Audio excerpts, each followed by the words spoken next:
এখানে আমাদের কর্মীদের রান্না খাওয়া দাওয়া হচ্ছে, মানে রান্না হচ্ছিল খাওয়া দাওয়ার জন্য।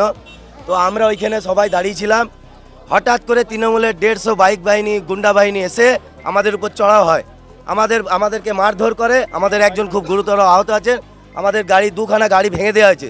এমনকি এরকমও বলেছে যে ঘর থেকে মেয়েদেরকে আমরা তুলে নিয়ে যাবো। এরকম নয়, সকালবেলায় কান্ডেশ্বর পাশের গ্রামে ঘরে ঘরে গিয়ে থ্রেট দিয়ে আসছে, আমাদের বুথ এজেন্টদের ঘরে মা বোনদেরকে গিয়ে থ্রেট দিয়ে আসছে। ঘটনা সূত্রপাত কিছুই না, আমরা তো চুপচাপ দাঁড়িয়েছিলাম ওখানে, ওরা হঠাৎ করে এসে আমাদের উপর চড়াও হয়, তৃণমূলের গুন্ডা বাহিনী।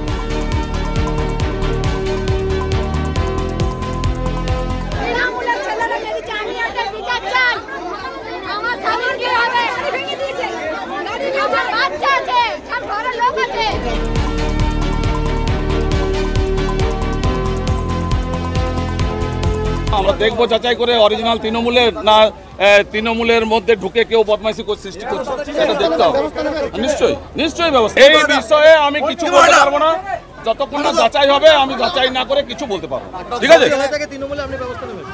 আমি না, আমার নেতৃত্ব নেবে, আমার নেতৃত্বরা নেবে।